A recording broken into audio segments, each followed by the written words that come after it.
सो hello बच्चा लोग, welcome back to the concept and formula revision series, जहां पे हम लोग कम समय में सारे कॉन्सेप्ट एंड फॉर्मूलाज को रिवाइज कर लेते हैं। यहां हम लोग डिस्कस करने वाले हैं यूनिट्स एंड डिमेंशंस को, और इसके एंड में हम लोग कुछ प्रीवियस ईयर क्वेश्चंस को भी डिस्कस करने वाले हैं। तो ये सब देखने के बाद आपका कॉन्फिडेंस जरूर बढ़ जाएगा और आप किसी भी टाइप का सवाल को जो डायमेंशन पे आता है आप उसको सॉल्व कर पाएंगे और आपका मिनिमम 4 नंबर पक्का हो सकता है, राइट। किसी शिफ्ट में तो जेईई मेंस में 2-2 सवाल आपसे पूछा जा रहा है इस पर्टिकुलर टॉपिक पे। तो चलिए हम लोग इसको शुरू करते हैं। यहाँ पे जो हम लोग सब टॉपिक्स कवर करने वाले, दैट इज जो fundamental units, supplementary units, must know या फिर practice dimensional formulas, right. Principle of homogeneity पे आपको सवाल बनता है, कन्वर्जन ऑफ यूनिट्स पे सवाल बनता है, और सबसे ज़्यादा सवाल आपका बनता है dimension in terms of other physical quantity, right. और कुछ की पॉइंट्स हम लोग देखेंगे जो कि आपका प्रॉब्लम सॉल्विंग में हेल्प करता है, and at last some previous year questions. तो चलिए यहाँ पे आपके सामने कुछ 7 स्टैंडर्ड फंडामेंटल यूनिट्स का नाम लिखा हुआ है। इसको मैं यहाँ पे रिपीट नहीं करने वाला, आपके सामने टेबल बना हुआ है। इस सेशन का पीडीएफ लिंक आपको नीचे मिल जाएगा, आप ज़रूर से उसको भी डाउनलोड करें, लेकिन पहले यहाँ पे सारी बातों को सुन लें, राइट। तो इन फिजिकल क्वांटिटीज़ का जो स्टैंडर्ड यूनिट होता है वो आपको यहाँ लिखा हुआ है, और जो सीजीएस यूनिट होता है वो आपके सामने यहाँ पे लिखा हुआ है। आपको ध्यान रखना है इन सिंबल्स के बारे में, क्योंकि इसी का हम लोग यूज़ करेंगे while writing the dimensional formula, ठीक है। अगर हम लोग बात करें सप्लीमेंट्री यूनिट्स की, तो हमारे पास 2 सप्लीमेंट्री यूनिट्स होता है। एक आपका होता है एंगल, जिसका यूनिट होता है रेडियन, और एक होता है सॉलिड एंगल, जिसका यूनिट अपना होता है स्टेरेडियन, राइट। तो आपका ये जो रेडियन है वो कितना होता है, theta is equal to L/R। तो यहाँ से आप ये चीज़ समझ सकते हैं कि ये जो एंगल है ये आपको डायमेंशनलेस क्वांटिटी है, क्योंकि यहाँ पे आप देखिए ऊपर भी आपका लेंथ है और नीचे भी आपका एक लेंथ ही है। उसी हिसाब से आपका स्टेरेडियन भी एक डायमेंशनलेस फिजिकल क्वांटिटी है। चलिए हम लोग आगे बढ़ते हैं। अब हम लोग बात करते हैं कुछ मस्ट नो डायमेंशनल फॉर्मूलेस के बारे में। तो ये 4 ऐसा फिजिकल क्वांटिटी है जिसका डायमेंशनल फॉर्मूला अगर आपको याद रहता है तो स्पीड सॉल्विंग आपका हो सकता है। Force, energy, epsilon not and your mu naught, ठीक है। आप इन सब को डिराइव भी कर सकते हो, राइट। फॉर एग्जांपल अगर आपको फोर्स को डिराइव करना हो तो मास इनटू एक्सेलरेशन, एनर्जी को अगर आपको करना हो तो आप वर्क से कर सकते हो, फोर्स इनटू डिस्प्लेसमेंट, या फिर हाफ mv² से कर सकते हो। एप्सिलॉन नॉट को आप कर सकते हो इलेक्ट्रोस्टैटिक फोर्स से, right. F is equal to K Q1 Q2/R², जहाँ पे K में आपका छुपा हुआ है ये चीज़ 1/4π एप्सिलॉन नॉट, ठीक है। इस तरीके से आप सबको कर सकते हो। प्रैक्टिस करने के लिए आप ज़रूर से इनका डायमेंशन को खुद से डिराइव करने की कोशिश करें। फॉर एग्जांपल ग्रेविटेशनल कांस्टेंट का इतना होता है तो आप G को निकाल सकते हो from F is equal to Gm1m2/R²। Gas constant, Boltzmann constant, Planck's constant, Rydberg's constant. तो यहाँ पे जानबूझ के वैसे टर्म्स को लिया गया है जिस पे जेईई सवाल बना सकता है, क्योंकि ये सारे फॉर्मूलेस बच्चे के दिमाग से स्लिप कर जाता है, right. For example Stefan Boltzmann constant, अगर आप किसी बच्चे को ये सिग्मा टर्म दिखा दो तो पहले तो ध्यान में ही नहीं आता कि ये किस चैप्टर से है, क्योंकि जब तक आपको फॉर्मूला नहीं पता होगा आप रिलेट नहीं कर पाएंगे और आप उसका डायमेंशन डिराइव नहीं कर पाएंगे, ठीक है। तो ये जो सिग्मा है ये आपको रेडिएशन में आपने देखा होगा, dQ/dt is equal to sigma E(AT⁴). Sigma ही है आपका स्टीफन बोल्ट्जमैन कांस्टेंट। यहाँ पे dQ/dt में Q आपका हीट है, T आपका टाइम है, E आपका एमिसिविटी है जो एक डायमेंशनलेस क्वांटिटी है, A आपका सरफेस एरिया है, और T आपका टेम्परेचर है। तो अब आप यहाँ पे चीज़ों को ईजिली डिराइव कर सकते हैं, ठीक है। अच्छा, यहाँ पे आपके सामने एक और एग्जांपल है मैग्नेटाइजिंग फील्ड का। तो अगर सिर्फ ये आपको बोल दिया जाए तो एक बार के लिए दिमाग में आता नहीं है कि ये किस चैप्टर से हो सकता है, तो इसलिए इन सभी को ज़रूर से प्रैक्टिस आप करें, ठीक है। बढ़िया। अब हम लोग बात करते हैं प्रिंसिपल ऑफ होमोजेनिटी की। तो ये एक बहुत ही स्टैंडर्ड और सिंपल सा आपका एक प्रिंसिपल है।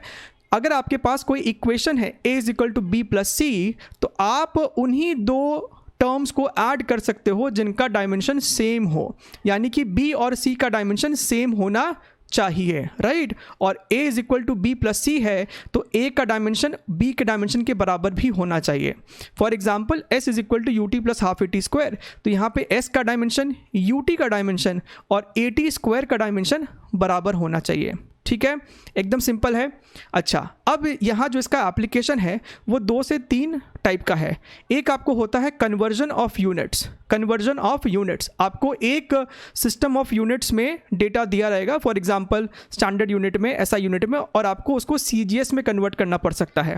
तो आप यहाँ पे इस प्रॉपर्टी का इस्तेमाल करते हो, Q is equal to NU is constant. सो बेसिकली Q कॉन्स्टेंट होता है, अमाउंट ऑफ फिजिकल क्वांटिटी तो नहीं बदलने वाला है ना। N आपका क्या है, N is your numeric value and U is the units. For example force is equal to 5 Newton.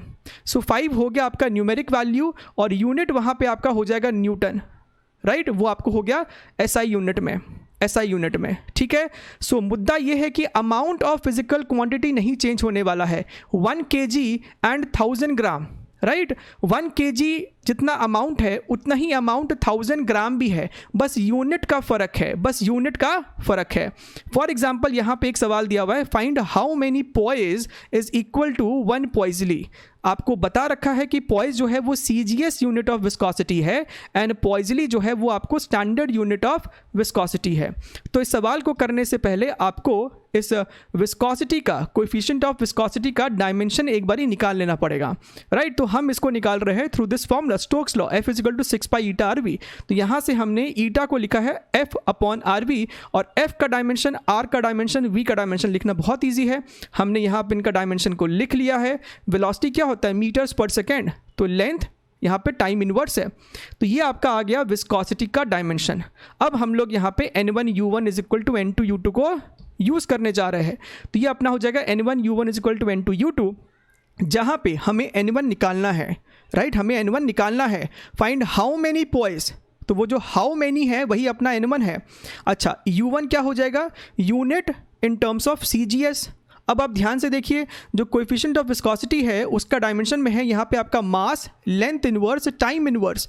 तो मास की जगह हमने यहाँ पे लिखा है gram, centimetre inverse, second inverse is equal to N2 क्या हो जाएगा, 1 पॉइजली। तो 1 आपका हो जाएगा N2, और ये आपका स्टैंडर्ड यूनिट में है, यानी कि kilogram, metre inverse and second inverse, right. अब यहाँ पे आपको N1 निकालना है। आप इस पूरे चीज़ को यहाँ पे राइट साइड ले जाएंगे।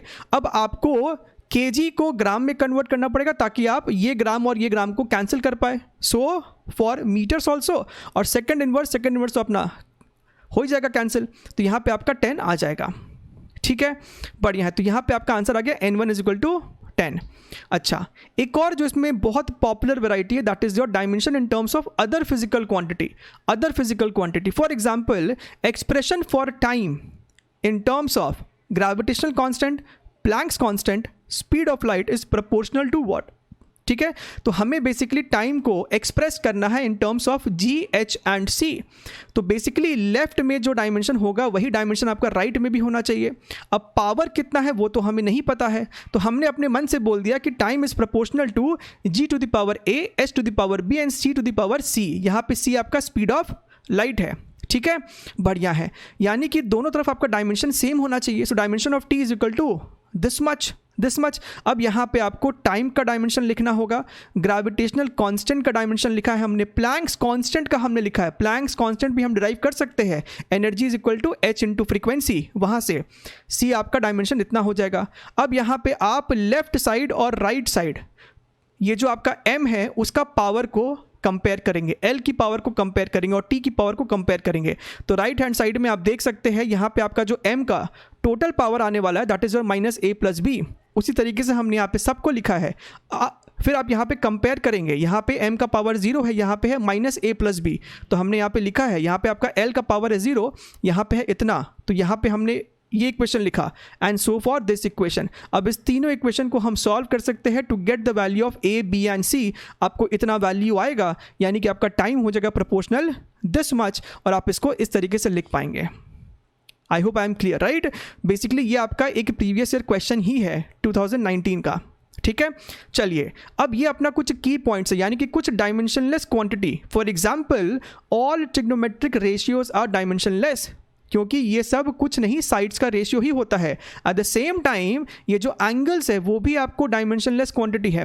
कहने का मतलब है कि मान लीजिए आपके पास है साइन ए बी बाई सी, तो साइन के अंदर ये जो भी चीज़ होगा टोटल तो वो एंगल ही है, यानी कि a b by c dimensionless होना चाहिए। इसका मतलब जो डायमेंशन ए बी का होगा वही डायमेंशन सी का होना चाहिए। तो सवाल इस तरीके से क्रिएट जाता है, right. Exponential function dimensionless होता है, राइट। इसका मतलब है कि e to the power x है तो x आपका डायमेंशनलेस होना चाहिए। कहने का क्या मतलब है, आपने ये ज़रूर एक्सप्रेशन देखा होगा in your charging and discharging RC circuit. वहाँ पे आपका आता है e to the power minus t by RC, right. यानी कि t by RC overall dimensionless होना चाहिए। इसका मतलब टाइम का जो डायमेंशन होगा वही डायमेंशन RC का भी होना चाहिए।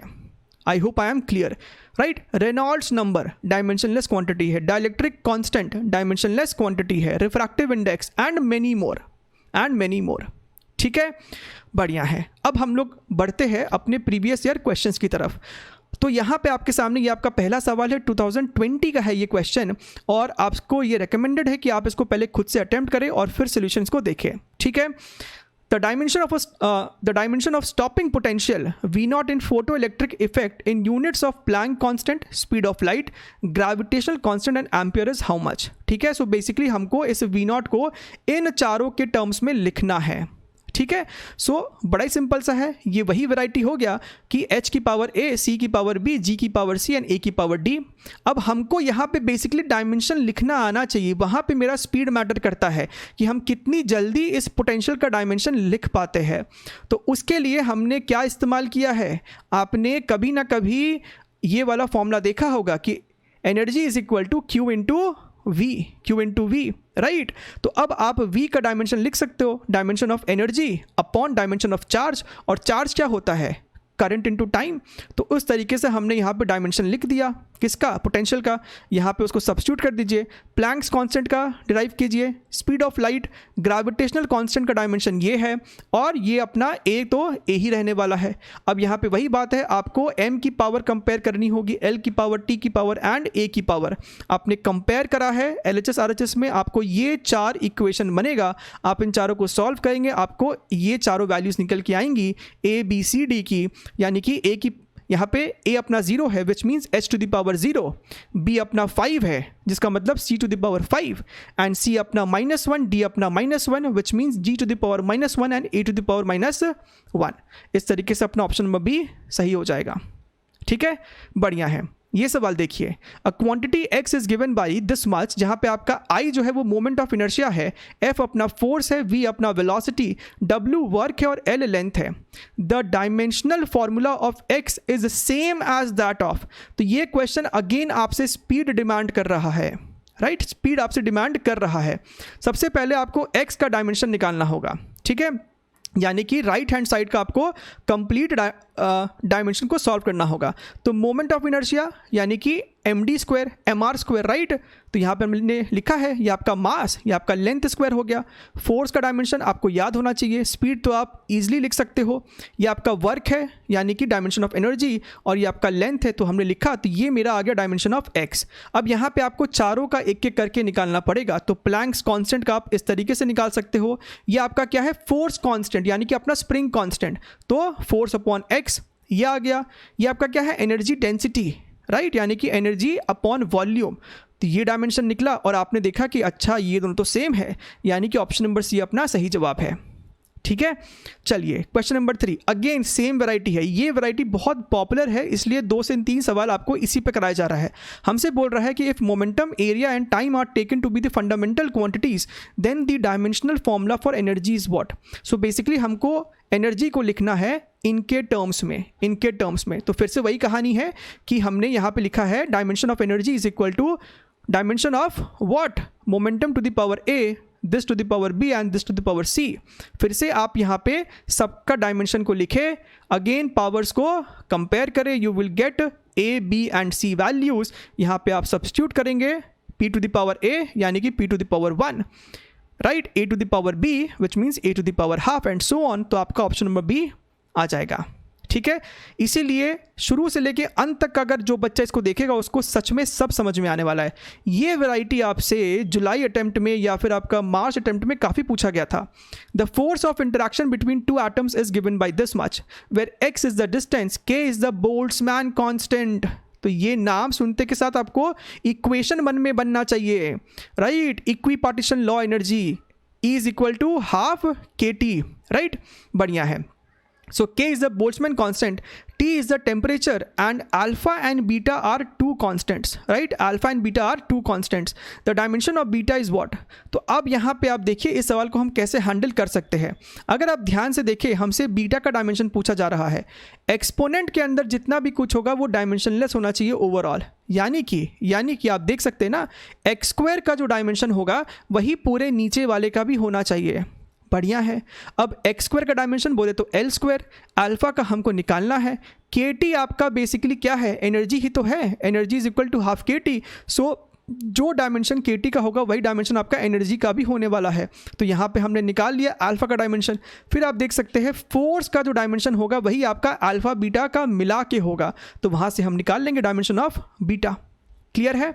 चलिए ये अपना क्वेश्चन नंबर 5 है। यहाँ पे हमसे बोलता है in the formula x is equal to 5yz square, x and z have dimensions of capacitance and magnetic field, what are the dimensions of y। तो यहाँ पे बेसिकली आपको C और कैपिटल B का डायमेंशन को क्विकली सॉल्व करना होगा। So dimension of y is basically dimension of x upon dimension of z square, यानी कि ये। अब कैपेसिटेंस का आपको अगर ढूंढना है तो बेस्ट हो सकता है energy is equal to Q square by 2c, और क्यू आपको होता है करंट इनटू टाइम, यानी कि एम्पियर स्क्वायर टाइम स्क्वायर। तो ये आपका आ जाएगा डायमेंशन ऑफ व्हाट, c। और मैग्नेटिक फील्ड के लिए I have chosen force is equal to ILB। तो ये आप पे डिपेंड करता है कि आपको कौन सा फॉर्मूला इंस्टेंटली क्लिक होता है। ठीक है, यहाँ से आपने सॉल्व किया, डिवाइड किया, you will get the result. ठीक है, ये अपना लास्ट क्वेश्चन है कन्वर्जन ऑफ यूनिट्स पे। 2019 में ये सवाल हमसे पूछा गया था और ये थोड़ा सा यूनिक है। The density of a material is given by this much in certain units in which the unit of length is 25 centimetre. Generally हमको बोलता है CGS में कन्वर्ट कीजिए, लेकिन यहाँ पे हमसे तो बोलता है कि लेंथ का यूनिट 1 सेंटीमीटर नहीं लेना है CGS में, 25 सेंटीमीटर लेना है, and the unit of mass is 50 grams. The numerical value of density of that material is going to be what, right. तो टेक्निक यही है, N1U1 is equal to N2U2, और यहाँ पे तो हमको इसका डायमेंशन समझ में आ रहा है, राइट। मास अपॉन वॉल्यूम ही तो है। अब समझिएगा, N1 आपका हो जाएगा 128 kg पर metre cube is equal to N2 हमको सॉल्व करना है, और इसका जो यूनिट्स होने वाला है ना, सो लेंथ हम लोग लेंगे सीधे 25 सेंटीमीटर, राइट, और मास हम लोग लेंगे सीधे 50 ग्राम्स। तो ऊपर में आपका होने वाला है मास, तो 50 ग्राम्स ले लिया, और नीचे अपना होगा L क्यूब, तो हमने सिंपली ले लिया 25 सेंटीमीटर का होल क्यूब।